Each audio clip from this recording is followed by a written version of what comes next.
across the United States of America. Check your AM FM dial nearest you. Plus ESPN Radio on Sirius XM Channel 80. Plus ESPN Radio simulcast over the live national television airwaves of ESPN News. Number to call up as always is 888-SAY-ESPN. That's 888-729-3776. That is the number to call in to the Stephen A. Smith Show, which is being brought to you by Credit Karma. Get your truly free credit scores and free credit monitoring from Credit Karma today. That's Credit Karma. Karma. Get knowing. Time for Straight Talk, brought to you by Straight Talk Wireless. Best phones, best networks, no contracts. Got an AFC NFC championship game this weekend. The right to go to Super Bowl 53 in Atlanta. And for the record, I'm not looking forward to going to Atlanta. I actually love the city of Atlanta. All right? You black, it's Sodom and Gomorrah. Let me just be clear. Atlanta, Georgia, it's something special in the eyes of most folks. It's a mosaic for a lot of black folks out there, and dare I say others as well, because it's a beautiful, beautiful city.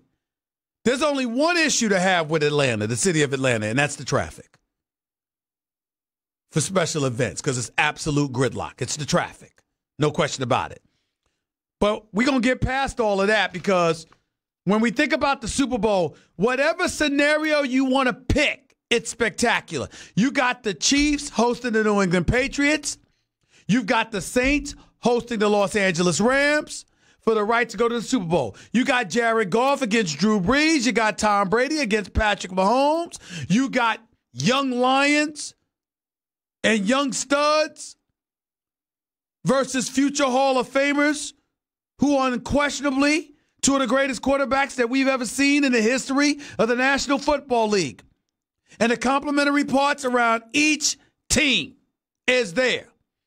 If you focused on Patrick Mahomes and what he has to work with, Tyreek Hill is a superstar football player. You better ask somebody. Travis Kelce is the best tight end in football. Sammy Watkins has returned. Damian Williams has filled in admirably for Kareem Hunt. And on the defensive side of the ball, now that Justin Houston's there, and Eric Berry may be returning, and Dee Ford is balling, who knows what you're going to get from Kansas City at Arrowhead Stadium in temperatures that are going to be windy and cold. What's the problem? They're going up against Tom Brady. Tom Brady with an arsenal that is not to be slept on nor underestimated. They are confident, they are cocky, and they have every reason to believe that they are going back to the Super Bowl. These are the New England Patriots, damn it. These are the New England Patriots. And you know they're coming for everybody. So let's not forget that. It's Tom Brady. It's James White. It's Sony Michel, a rookie that's playing lights out. It's Rob Gronkowski catching one reception, but still making sure to run over a couple of people to remind you that he could still be Rob Gronkowski at any moment. It's a guy like James White catching 15 passes out of the backfield. It's a guy like Julian Edelman doing the things that he's doing. We can't ignore this. And Julian Edelman ain't scared of a damn soul. He can flat out ball. And it's going to be real interesting to see what transpires where he's concerned. And then, of course, there's the defensive side of the ball with Devin McCourty and those boys. With Bill Belichick having his fingerprints on everything, being the coaching genius that he is. And if Bill Belichick could somehow manage not to allow his personal feelings to get in the way, if he could somehow manage not to bench a dude that played 97.8% of the snaps in a regular season and 100% of the snaps in the playoffs like he did to Malcolm Butler last year, we might be talking about the Kansas City Chiefs going up against the two-time reigning defending Super Bowl champion New England Patriots as we speak. That's what we might be doing. But that's not how it panned out. And so we have what we have. Then you transition to the NFC. And what do you have there? You have a Los Angeles Rams team that has Aqib Talib back. You got a Los Angeles Rams team that has Todd Gurley as a stud running back. You have a Los Angeles Rams team that has the greatest defensive player in the game today in Aaron Donald, no doubt about it. But when they played the Cowboys last week, it was Ndamukong Suh that stole the show defensively, not Aaron Donald.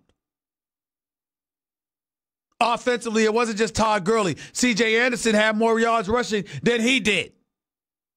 Yes, Cooper Kupp is gone, but Robert Woods is still there. Brandon Cooks is still there. Josh Reynolds is still there. And Jared Goff, in terms of his acumen and his ability to throw that football, there are few who look prettier than him.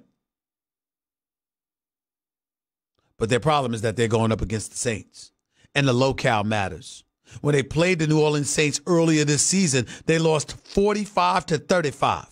In that particular game, Drew Brees put on a show, kept talking. The New Orleans Saints. We're talking about the great Drew Brees, who, by the way, until he ran into the Dallas Cowboys, was in line to win league MVP over Patrick Mahomes. Remember that? We were talking about that. Drew Brees is a bad brother. But guess what? So is Kareem Hunt. Mark Ingram is no scrub. Michael Thomas is a stud in this league. Traquan Smith is a rookie, but he has shown a lot of promise. Ted Ginn Jr. is back. So if you're the Los Angeles Rams, you're going up against the New Orleans Saints. Or better yet, you're somebody, a prognosticator, a handicapper, or whomever you want to call yourself, or whatever you want to call yourself. Guess what you got to look at? It can't be just the 346 yards that Drew Brees threw for. It also has to be the fact that not too many of those passes were to Alvin Kamara. Only one of those passes for 3 yards was to Mark Ingram. Traquan Smith only had 2 receptions for 23 yards. I suspect he's going to have a better day. Ted Ginn Jr. wasn't even available. So if you're the New Orleans Saints, you've got some stuff to work with. And that crowd in the Superdome, the home of Mardi Gras, who that nation, things are going to get a little bit different. Things are going to be a little bit different. This is crazy. This is a Super Bowl on the line. Them folks are going to come ready and hyped. There is no doubt about that. So it's going to be real interesting to see what transpires. And we all have to pay attention to it. Because if I'm that crowd in New Orleans, you're the 12th man. You got to go out there and handle your business, because I think it's going to take that against this Ram squad. I think McVay and the crew are going to be ready, and I think they're going to put up points. And I can assure you this, the New Orleans Saints ain't winning this game if they only going to score 20 points. I can promise you that. You're going to have to score more than 20 to win this damn game. This is not going to be some low-scoring festivity. It's not going to happen. You're the Saints also be worried. Sheldon Rankins is out. Torn ACL, left ACL. He's out for the year. That was your run stuffer. What you going to do now against Gurley and C.J. Anderson? What you going to do now? That's a big loss. So I'm just of the mindset that, you know what? You can't take anything for granted. Now let me put it on Front Street right now. Having said everything that I just said, knowing that the Saints are 6-0 at home in the playoffs under Sean Payton and Drew Brees, knowing how formidable they are on their home turf, knowing that they're going against a Rams team that came into the Dallas game giving up a league-high 5.1 yards per rush,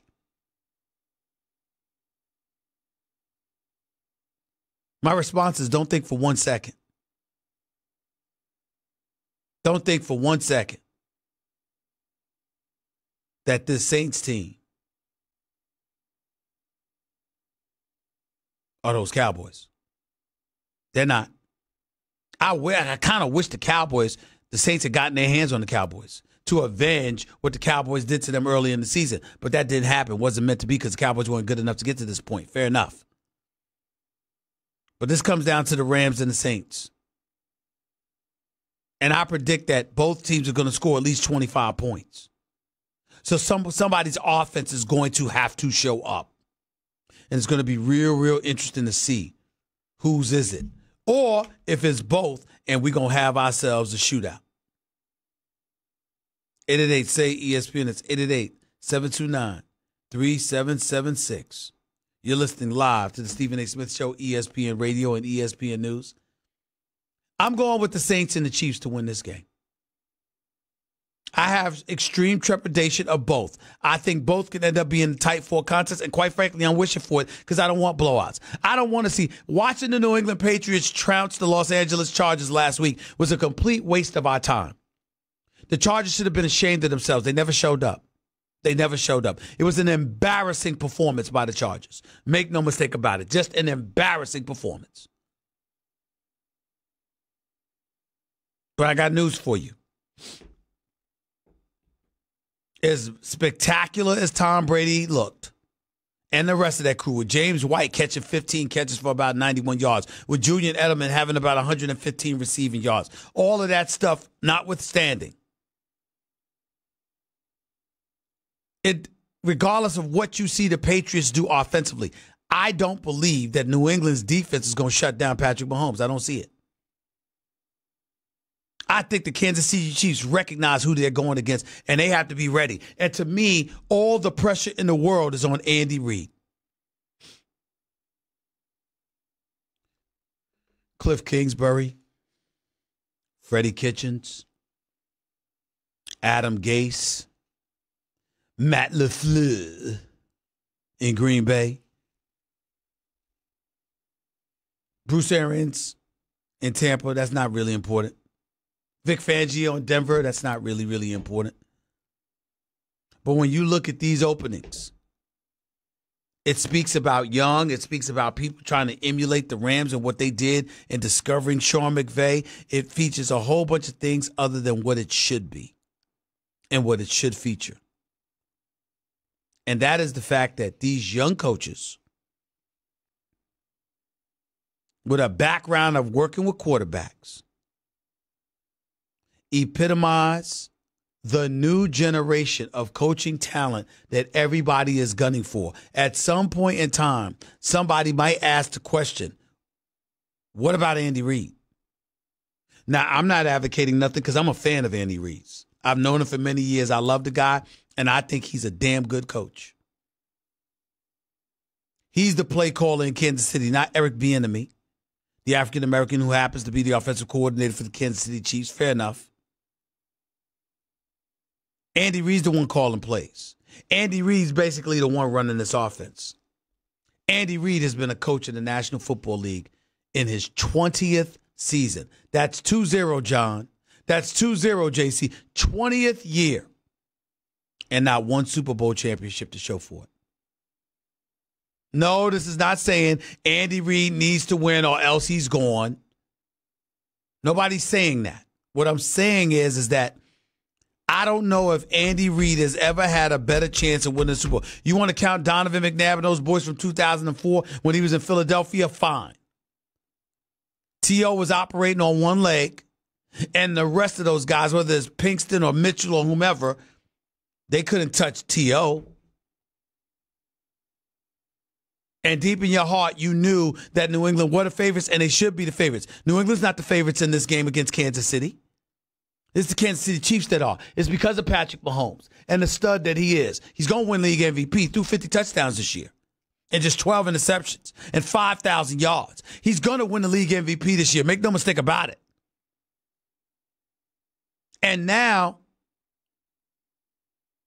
not only does he have that in his back pocket, what's going to happen is that, Sunday shows up. He's got Tyreek Hill. He's got Sammy Watkins. He's got Travis Kelce. He's got Damian Williams. Now, I don't know about the rest of y'all, but let me tell you something. This is some deep stuff. It really, really is. And I think that the key to this game is going to be, Travis Kelce. And here's the reason why. Of course, their defense is going to have something to do with it. Just neutralize New England to some degree. You probably ain't going to shut them down, but just neutralize them to some degree. Here's my thinking about the whole key pivotal players for each team. Travis Kelce, he's the best tight end in football. But guess what? If Bill Belichick is true to form, he's going to take away your first and your primary and your secondary options. If your primary option is Tyreek Hill, the primary option number 2 has to be Damian Williams at the running back spot. Or you can flip it and it's vice versa because you don't want somebody to run the football effectively. What you want to do is force them into throwing situations where you're going to put the ball in Patrick Mahomes' hands and dare him to beat you, even though he's already shown the entire NFL what he can do. That's what you're going to do. My point is, if you're the Kansas City Chiefs, or you're the New England Patriots, rather, you got to take away the running game and the elite home run passing game that is Tyreek Hill. That leaves Travis Kelce to do damage. He had 7 receptions for 108 yards last week against Indianapolis. On the season, he's had 103 receptions for like 1,387 yards. Travis Kelce is the truth. So you're going to have to guard him. But I don't think you can focus on them the way you're going to focus on the running game and the way that you're going to focus on Tyreek Hill. That leaves Travis Kelce to do damage, which I think he will do.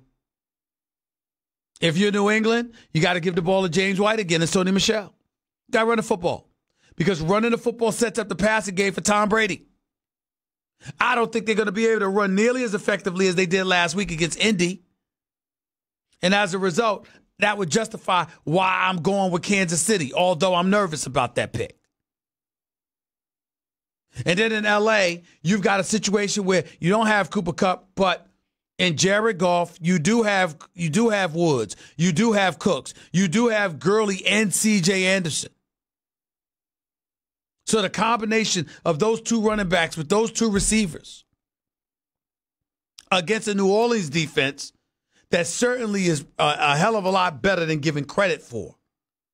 And has had even moments of dominance. But in terms of being a consistent, bona fide defense, no, that's not New Orleans. So if you're the Rams, you can take care of that, particularly with Sheldon Rankins out. But if you're the Saints, here's how you can neutralize and nullify that. Give the ball to Alvin Kamara and Mark Ingram. And I'm not saying running the football. I'm saying if you have to, turn Mark Ingram into James White in New England. Make him pass catch. Do that. Do the same with Alvin Kamara. Try to get into their secondary. Also, try to exploit Marcus Peters again.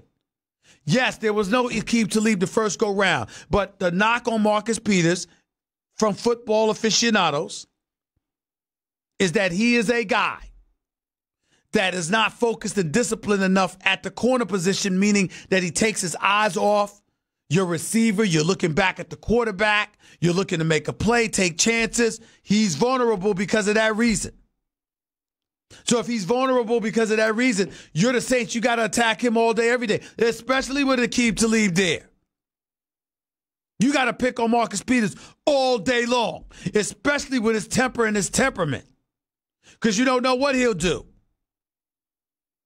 That could potentially work to your advantage. And those are the kind of things that you have to think about.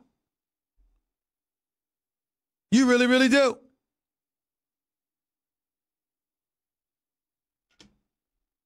Say ESPN. It's 888-729-3776. It's been a long time since we had two conference championship games that were this, that were this intriguing. It's been a while. It really, really has. And it's going to be real interesting to see how these things unfold. But I'm going with the 2 home teams. I'm fully aware of the fact that the Patriots could win and the Rams could win. A matter of fact, one would argue the Patriots should win. But I'm not going to go that far. Not with this kid, Patrick Mahomes, at the helm.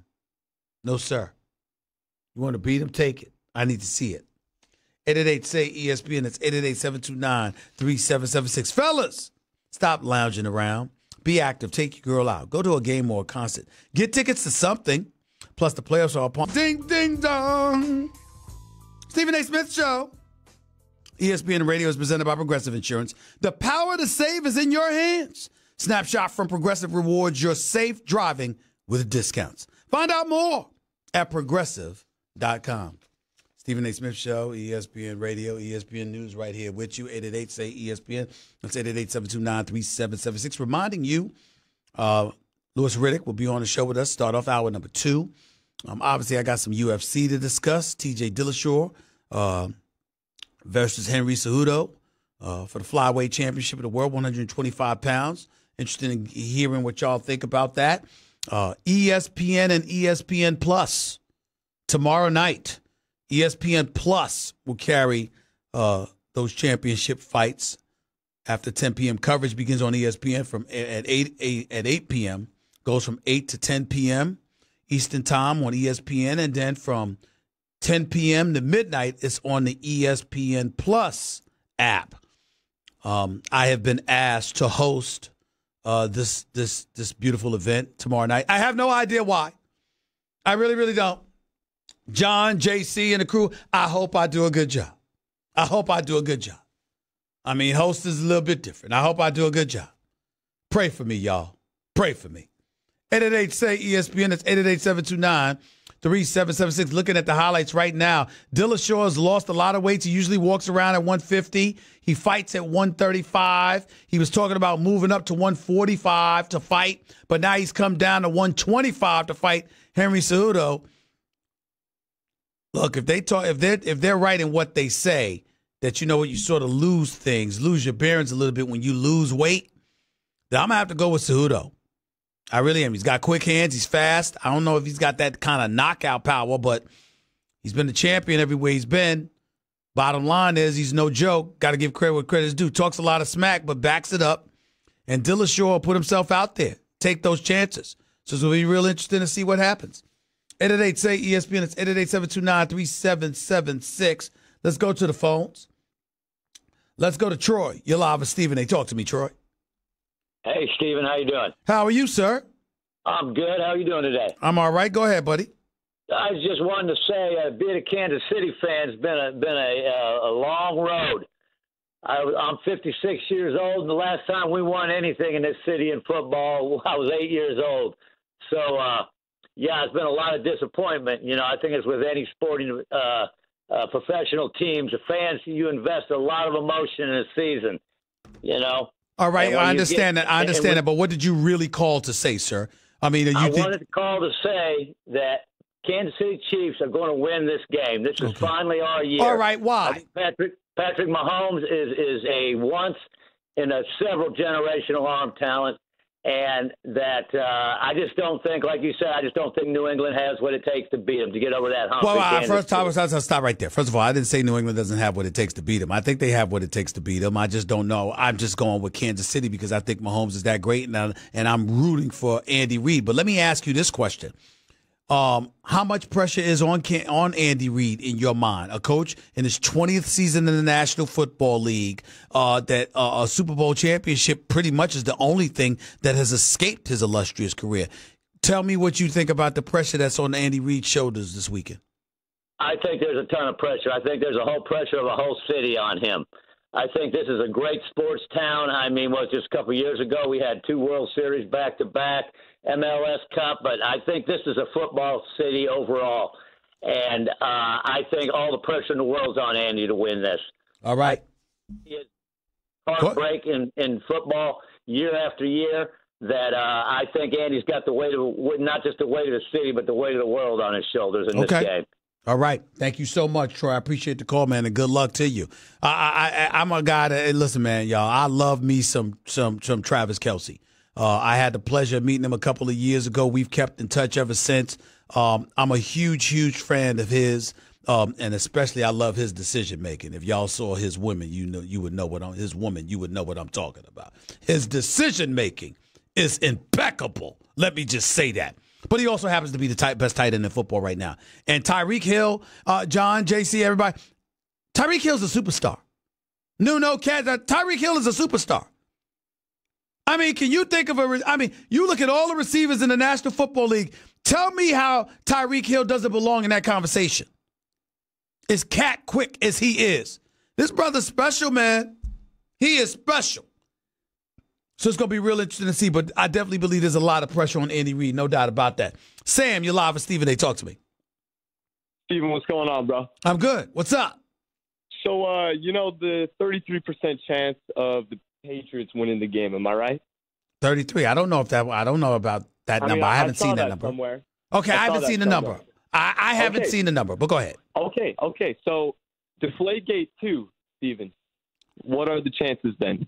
What are you talking about, Deflategate 2? What are you talking about? Is Tom Brady going to deflate the footballs again? Okay, first of all, here it is. It says FPI chance to win the game. The Chiefs are at 67%, according to ESPN. The poll that ESPN did, and the Patriots are at 33%. That's my first time seeing it. Thank you for informing me. Secondly, can you do me a favor? Don't tarnish it like that. Deflategate is Deflategate. It was from years ago. Let's stick to right now. Tom Brady served a 4-game suspension, went to the courts, fought with the league and Roger Goodell and all of this other stuff. We got plenty of time to talk about that if you want to in the aftermath. Can you just look at this game on its merit and tell me who you think's going to win and why? All right. So who do you think has the edge? You think Brady or Mahomes, the young guy? I think Brady has the edge because of his experience. I think Mahomes does have other requisite weapons, however. This is his first day on the big stage. I'm not doubting him by any stretch of the imagination, but I'm going to tell you the biggest reason why I think Brady has an edge. His experience and the defense he's going against. It's not like he's going against a Ravens defense or a Chicago Bears defense. This is a Kansas City Chiefs defense that's been suspect all year long, and that's the problem with it. Now, Eric Berry comes back from that heel injury. He's only played 2 games this year. I got to wonder what you're going to get from him, what level of production you're going to peel from him. There's no doubt about that. But what I'm saying is that that is the difference between football and basketball. Like, for example, if you're asking me about a play in basketball, right? Right, Sam? Yeah. They're on a court against each other. So we going directly against each other. The difference is in football, Tom Brady gets to go against Kansas City's defense, while Patrick Mahomes gets to go against the Patriots' defense. So it's not mano a mano, and it's not always an equal playing field because some defenses are better than others. When I saw Kevin Durant go against LeBron in the finals, I saw LeBron average a triple-double and average 30 with a triple-double. I saw Kevin Durant average 35 and 8. I saw Kevin Durant literally pull up for threes in LeBron's face and was like, let's go. And LeBron responded in kind. So if I got that kind of matchup going on, if I got Russell Westbrook going up against Steph Curry, if I got Steph Curry going up against Kyrie Irving, all right, I'm down with that. But the problem is in football, we'll often compare the quarterbacks, but Tom Brady doesn't have to go against the same level of duress that Patrick Mahomes has to go against when you're looking at the two teams defensively. Now, last week it seems even keel because the Chiefs defense that showed up against the Colts was big time. Now, if that defense shows up, then Tom Brady's got some problems. But what if it's not? What if it's the same defense that was like 27th against the run or second to last against the pass? Well, then guess what? It's a little bit different, wouldn't you say? Yeah, I would say that. And that's all I'm coming from. So I don't look at it that way. Tom Brady's got to go against one team. Patrick Mahomes has to go against another. And Patrick Mahomes not only has to go against the personnel on the experienced squad of the New England Patriots, he also has to go against Bill Belichick. Whereas Tom Brady don't have to do that. He's going up against Sutton and a defense that's been porous the last 2 years. So I would give Tom Brady the edge. You give Brady the edge. But I'm still picking the Chiefs because I still think that they have the talent to overcome the disadvantage. But Tom Brady is definitely at an advantage. I would agree with that, man. All right. Thank you for the call. Appreciate it. Let's go to Kevin in Houston. You're live with Stephen A. What's up, man? Hey, Kevin. Hey, Stephen A. How are you doing, man? I'm good, man. Talk to me. Hey, okay, so I have a quick question. So I'm a Steelers fan. I'm kind of a little bit, worried, and at the same time, I'm trying to figure out if the Antonio Brown trade does happen, how does that affect our franchise? Because from last season, you're already dealing with the Le'Veon Bell thing. So this is like kind of a back-to-back situation. Well, let me tell you, as a Steelers fan, let me tell you something that annoys me. And you know who I blame? Who? I blame all you damn Steelers fans out there. Hell with all of this stuff that we ain't got to hug, sing kumbaya with one another. Look, man, at some point in time, it's about whether or not you can and are willing to ball. I understand what the Rooney's all about. I understand what they're made of. I know it's the standard. They're a gold standard organization, first class all the way. Only 3 coaches in the history of the franchise, Chuck Noll, Bill Cowher, and now to Mike Tomlin. I get all of that. And I understand that Antonio Brown wasn't perfect. I think he owes Mike Tomlin an apology. And oh, by the way, I would add Emmanuel Sanders to that mix as well, because Emmanuel Sanders that showed up on the NFL Network this past weekend did nothing but defend Antonio Brown. He didn't deserve that kind of petulant response from Antonio Brown. But I also understand where Antonio Brown is coming from, because he's incredibly frustrated. Because he's been frustrated all season long, particularly with Big Ben, who no one seems to mention. And I'm not taking sides here. I'm simply saying Ben Roethlisberger going into the sunset of a non-playoff season, leaving all the talking to everybody else, acting all quiet like he's an innocent bystander in all of this. He needs to speak up, because Antonio Brown is taking a lot of hit. And I'm not sure that Ben Roethlisberger doesn't have some culpability in all of that. Either way you slice it, when you are the Pittsburgh Steelers and you have elite talent like Le'Veon Bell and Antonio Brown, you work that out, particularly when y'all haven't brought it together enough to capture a championship yet. Figure it out. That's my belief. But what do I know? What do I know? Appreciate the call, man. Thank you so much. Steelers President Rooney says no trade talks involving Antonio Brown as of yet. Hopefully they will work it out. 888-SAY-ESPN. That's 888-729-3776. If you missed my opening segment, don't worry about it. You can listen to the podcast on your schedule on demand. Brought to you by the new Capital One Saver Card. Earn 4% cash back on dining and entertainment, 2% at grocery stores, and 1% on all other purchases. Hey, what's in your wallet? Stephen A. Smith Show, ESPN Radio, ESPN News. Back with more of your calls in a minute before Louis Riddick comes on to start hour number 2 right here with Stephen A. ESPN Radio, ESPN News. Whether it's monthly challenge to meet your goals or training program for your next race or setting a new personal best. Sam Caller. Thank you. I just wanted to weigh in on the conference championships in pro football. Go ahead. I agree with you on the Saints pick. However, with the Patriots in past, I've definitely betted against Tom Brady, being a Miami Dolphin longtime fan. Yeah. And until someone steps up and takes over as the best QB in pro football, I think it's his game to lose. So in other words, what you're saying to me is that because you're a Miami Dolphins fan, you've been so abused, so ran over, so demoralized, and what have you, you are bowing at the altar of Tom Brady because you've had no choice but to do so as a Miami Dolphins fan. That's what you're saying. You know that, in the state of South Carolina, and I'm nowhere near the talent that some of these young men are playing at. Okay. But I played with heart and passion and. Oh, come on, spare me with the emotion. Spare me with the emotion. You think Tom Brady plays with more emotion than Patrick Mahomes? I mean, Patrick Mahomes is not Tom Brady, but stop it. All right, just give me more experience. Give me what they're going to do, but don't give me that nonsense about more heart and passion. Patrick Mahomes has that. We don't know if he has the know-how in an AFC championship game with a Super Bowl berth on the line to pull it off. But in terms of heart and passion, stop it. You sound like a soap opera, and that's my job. I'm Brick from General Hospital, not you, but I appreciate the call. Thank you so much. Let's go to Freddie real quick. You got a minute, Freddie. You're live. Go ahead. Hey, what's up, baby? How you doing? I'm all right. You only got a minute. Go ahead. Go. Okay, yes. Well, I feel like it's a double standard in the NBA when it comes to the Golden State Warriors, baby. And let me explain why I feel this way, right? Because it's okay for other teams to link up and have good players, but soon the Warriors do it. It's a problem to some people. Lord.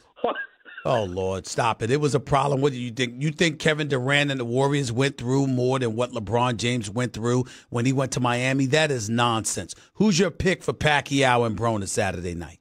Okay, I like Broner, right? Because I met Broner before at the Just answer my question, bro. I don't need a dissertation. Answer the question. Broner or Pacquiao?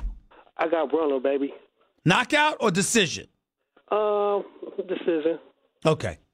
I can live with that. Appreciate the call, man. Thank you so much. Actually, I disagree with you, though. If Broner wins Saturday night, I think it's going to be via knockout. If it's a decision, it's going to be Pacquiao because Pacquiao's going to throw more punches. Louis Riddick up next, hour number 2, coming at you. To hour number 2 of the Stephen A. Smith Show right here with you on ESPN Radio and ESPN News, as I love to do, as I love to be every weekday. Number to call as always is 888-SAY-ESPN. That's 888-729-3776. The Stephen A. Smith Show is being brought to you by Pennzoil Synthetics, taking synthetic motor oil performance to a whole new level. So make the switch to Pennzoil Synthetics today. Plus, ESPN Radio is presented by Progressive Insurance. Drivers who switch to Progressive can save an average of $668. 888-SAY-ESPN. That's 888-729-3776. In any minute, Louis Riddick, NFL insider and analyst extraordinaire, particularly with front offices in the National Football League. He'll be right here with us on ESPN Radio and ESPN News. But until he gets here, let me go back to the phones real quick. Let me go to Michael. You're live with Stephen A. What's up? Hey. Go ahead. You're live on the air. Go ahead, buddy. Hey, Stephen. How you doing? I'm all right. Go ahead, man. You're live on the air. I'm a big fan of yours. And I just want to talk about the Steelers. I think, and the Steelers was my team just like your team. I think the biggest problem is maybe in the coaches department where Mike Tomlin might be a little bit too light for the fella. He needs to bring more discipline. He needs to bring more discipline. There's no denying that, but he's going to have an opportunity to do that next season because it's not like he's going to get fired. So I think it's one of those which I would be shocked if that happened because he doesn't deserve it. He doesn't deserve to be fired. But with that being said, let's see what happens. Let's see what transpires. Who are you picking for the AFC and NFC Championship game real quick, sir? Well, for the AFC, I'm picking Kansas City. And for the NFC, I'm going to go with the Rams. Kansas City Chiefs versus the Los Angeles Rams. It's not a bad scenario. Not a bad scenario. I appreciate the call. Thank you so much. Let's go to Isaiah. You're live with Stephen A. What's up, Isaiah? Talk to me. Hey, Stephen A. What's going on? I'm all right. Go ahead, buddy. I got a question about James Harden. I just wonder, why do we harp so much praise on James Harden for these statistical nights that are humongous, but in the playoffs, he always pretty much does what he does in the game, which is take 3, 4, 5 steps back. And when you're supposed to step it up in the playoffs, well, what do you say about that?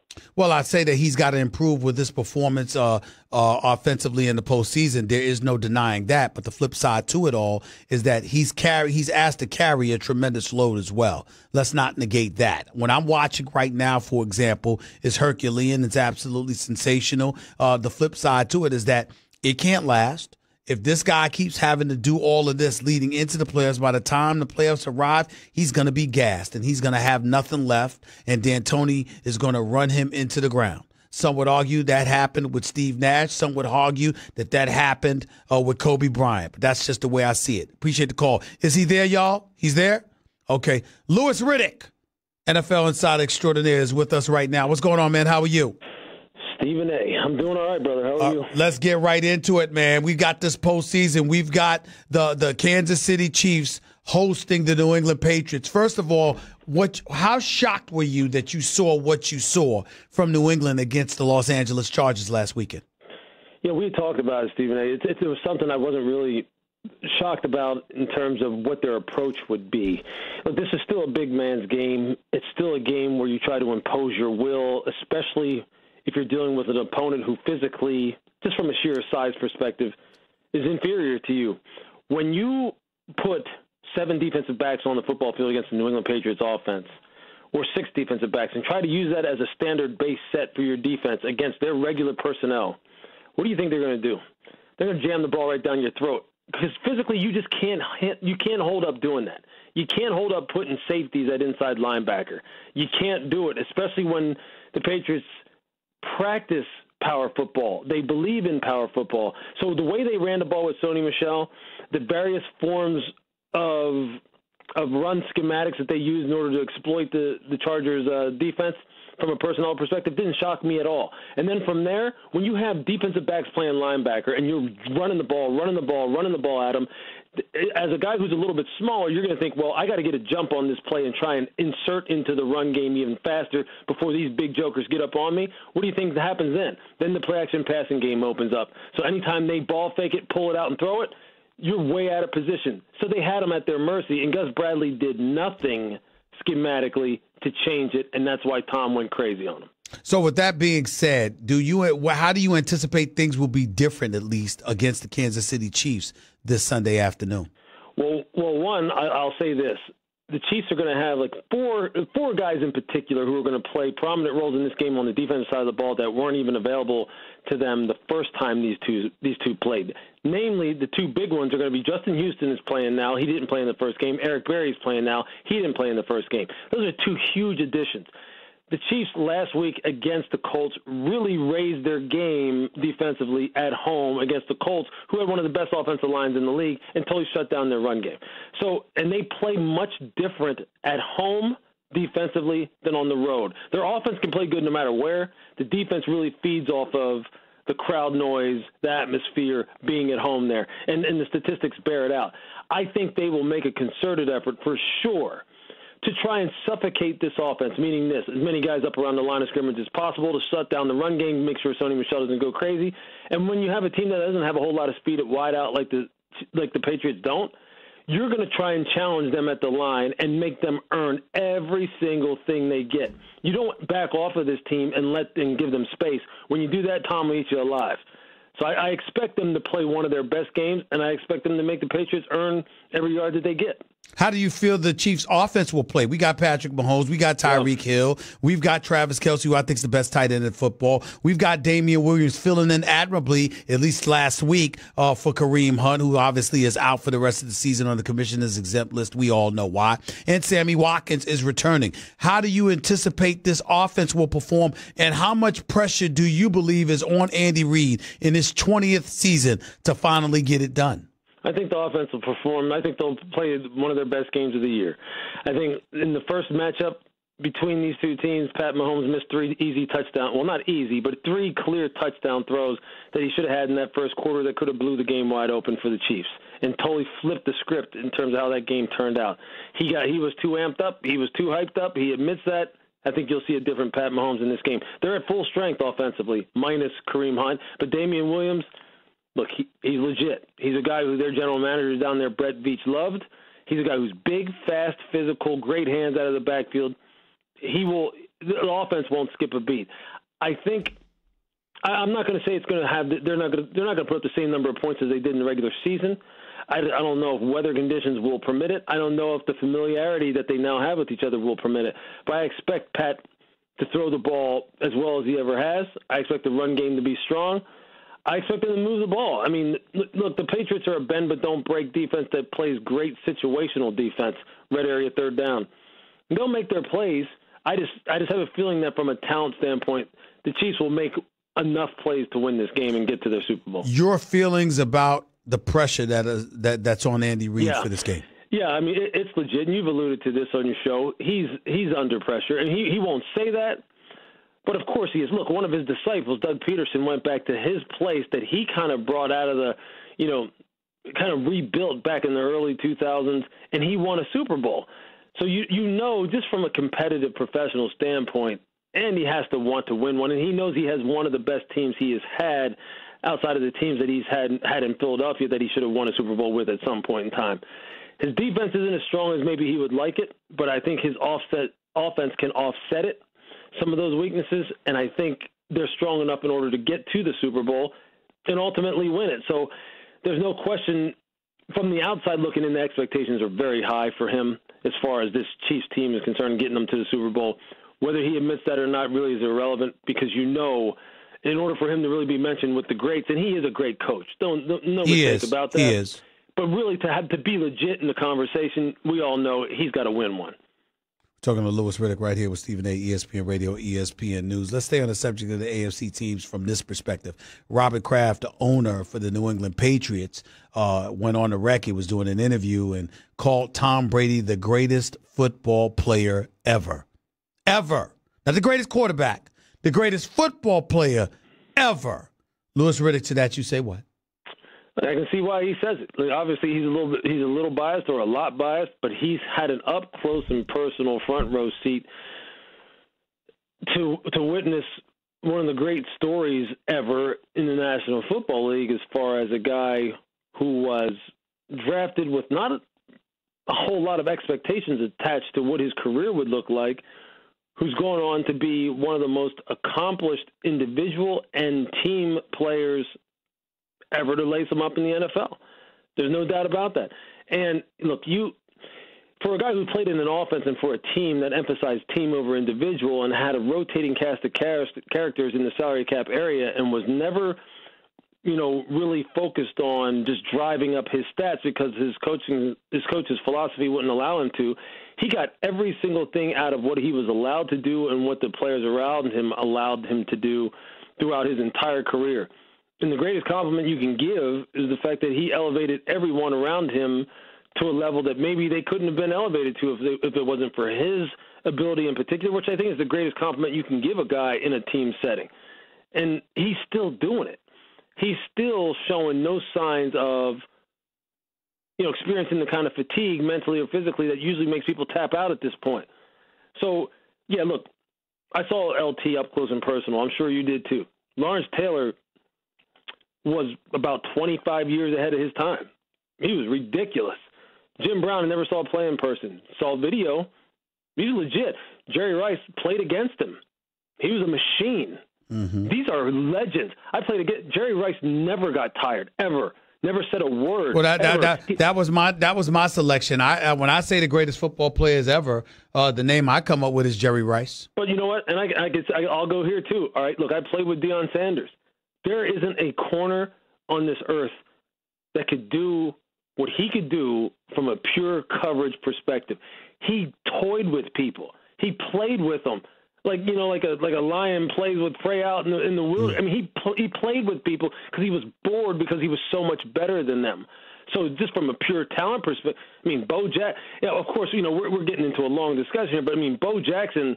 If Bo had in the short amount of time that he played, not a better athlete ever, maybe to ever lace up an NFL uniform. It's a great discussion. I can see why Mr. Kraft said what he did, and you can't really argue against him. Unless you're just trying to make a case for somebody different, which we could all do, but it's really irrelevant at this point. Tom's one of those people who really, and I've tried to do this later, as he reaches the later part of his career, just enjoy what he's doing. Enjoy the fact that this guy has played at the highest level. I mean, he's playing at like a Jedi mind level right now. I mean, the guy knows and has seen every single thing. You won't.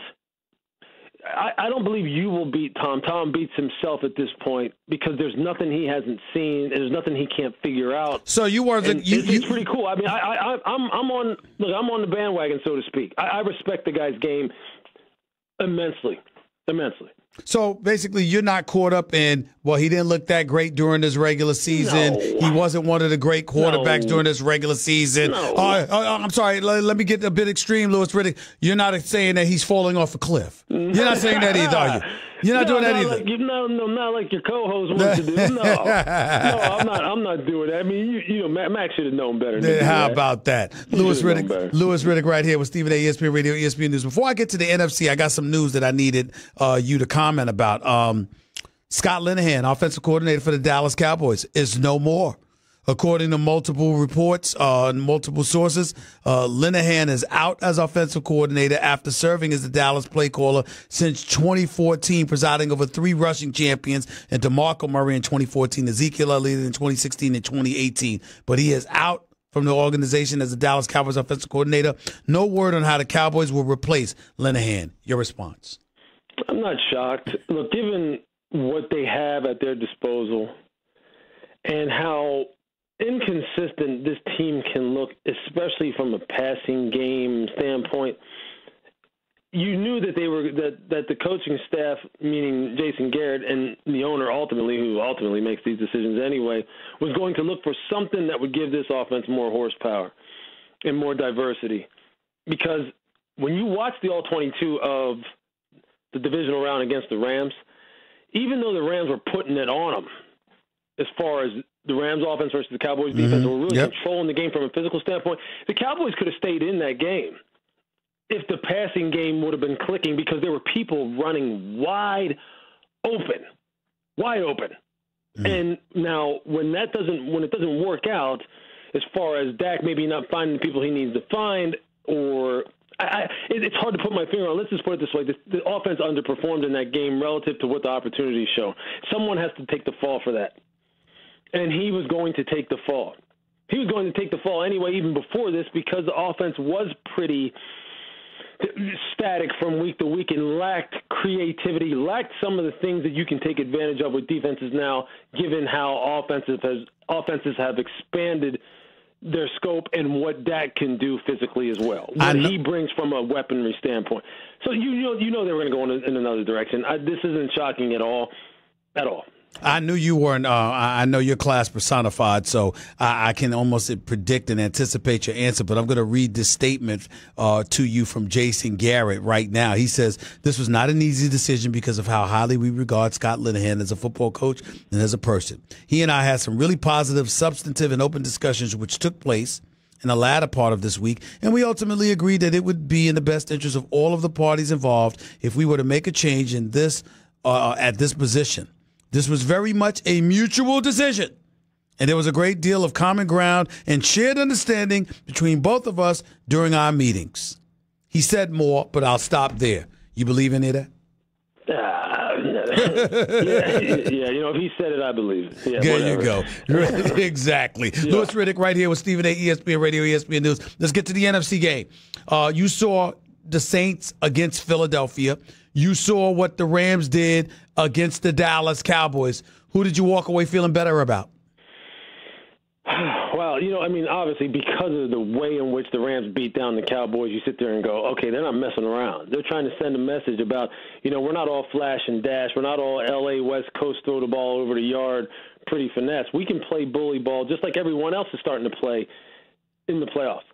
The Saints you already knew the Saints could do that. The Saints can play ugly ball whenever it's necessary, and they've got real good defense, and they can play a multitude of styles.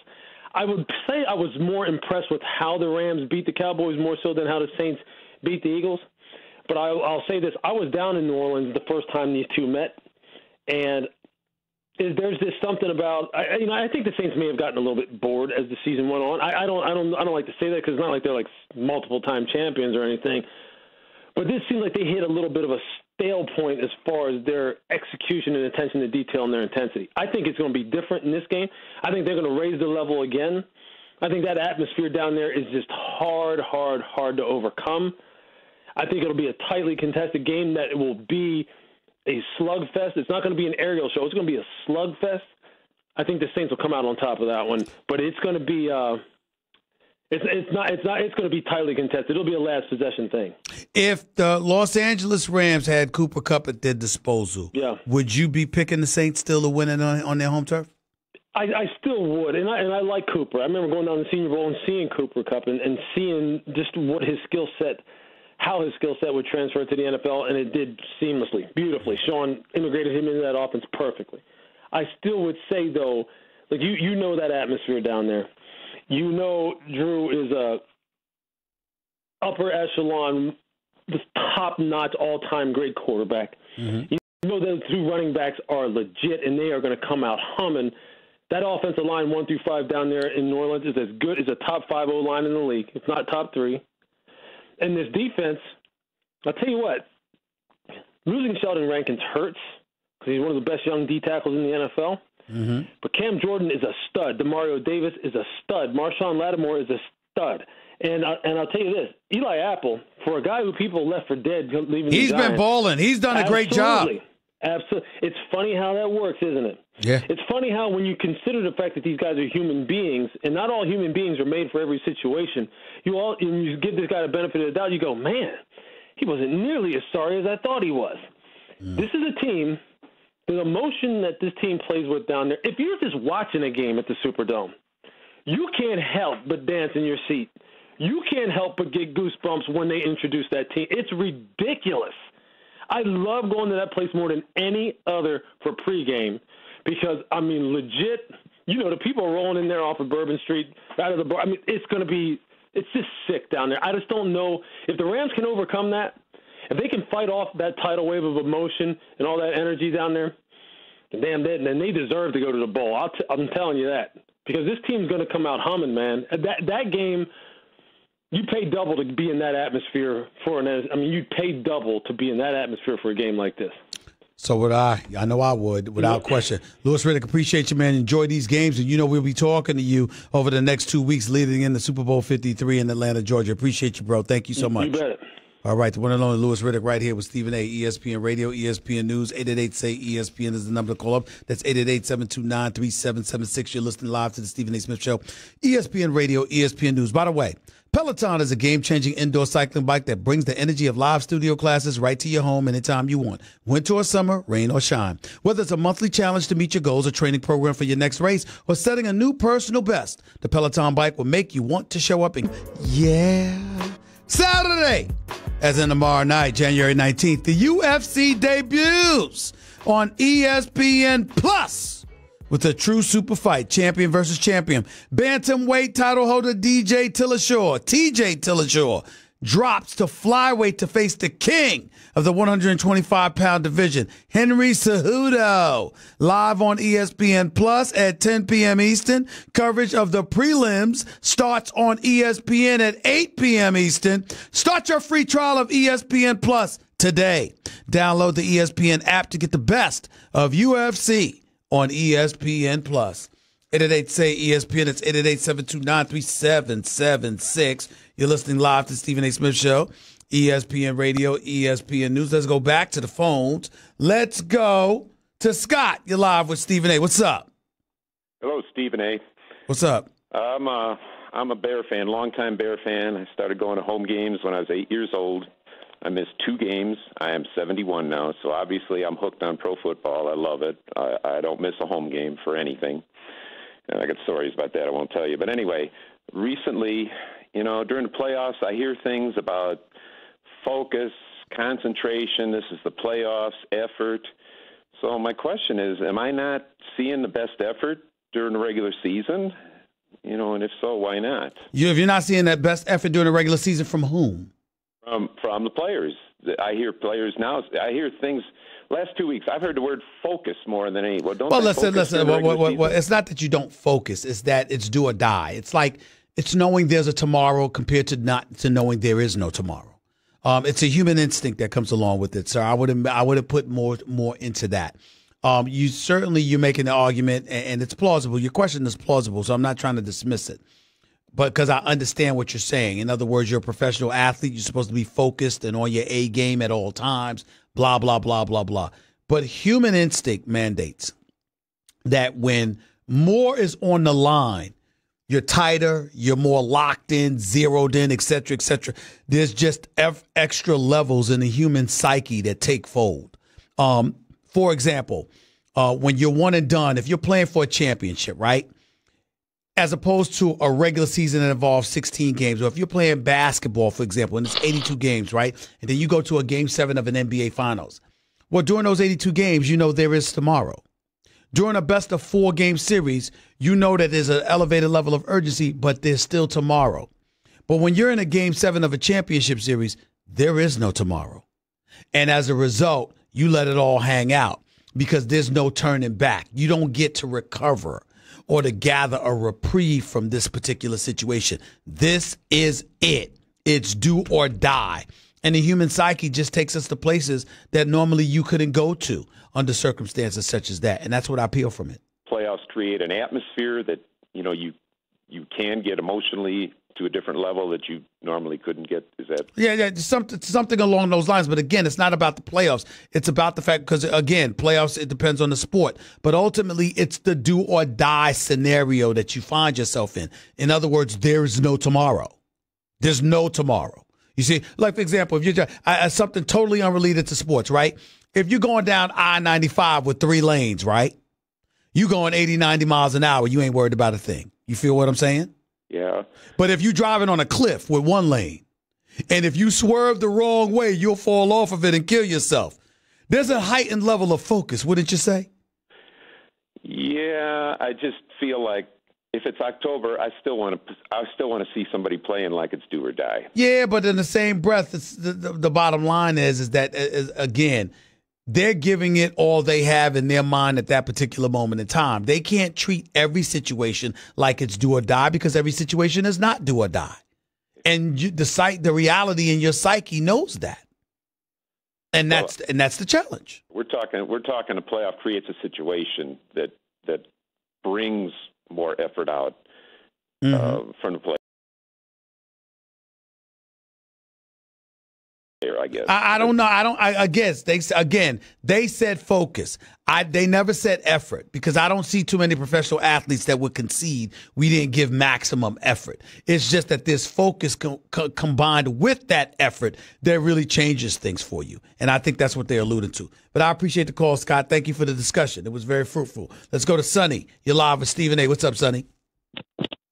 Hey, aloha from the 808, my brother. How you doing, man? Talk to me. I was just all right.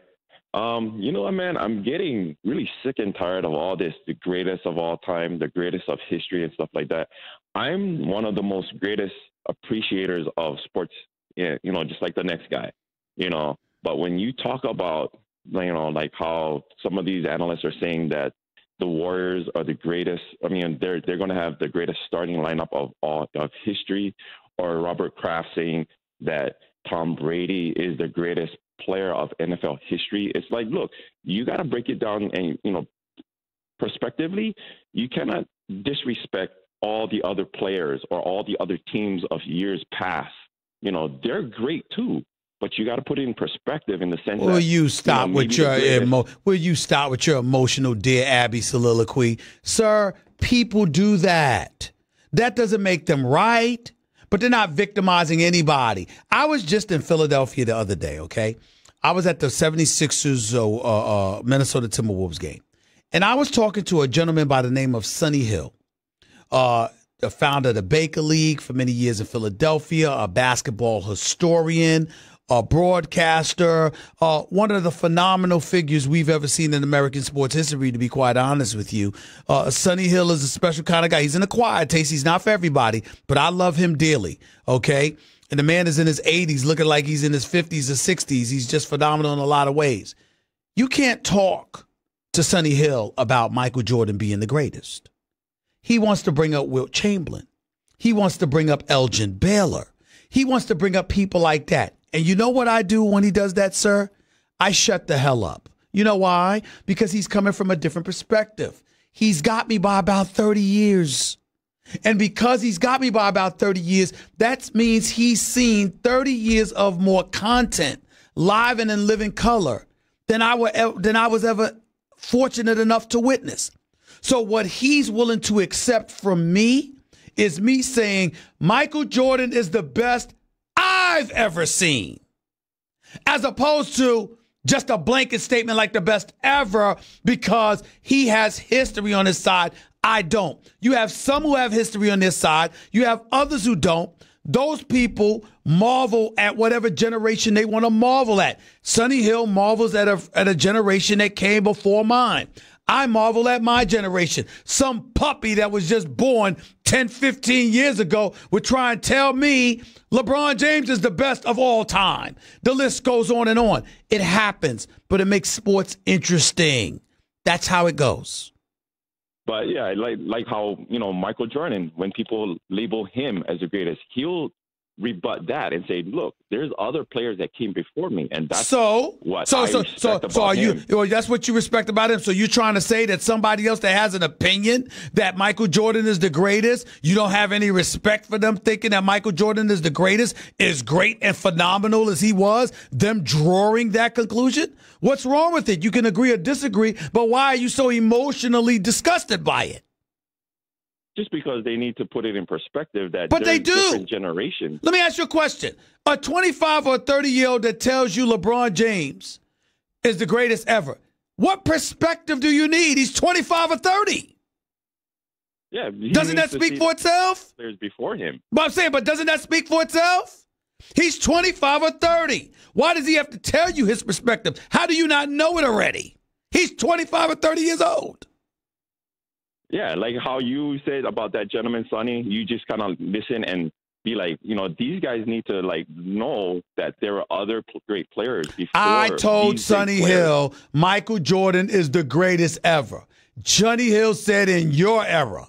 Let me tell you about an era that came before you. Okay, but he would not have had to tell me that if I didn't express my opinion. He might have disagreed with it. He didn't stay on hold and call into a radio show to complain about it. People are entitled to their perspectives. You are entitled to disagree based on it. How old are you, sir? 47. All right, so let me ask you a question. Does your perspective ever annoy anybody?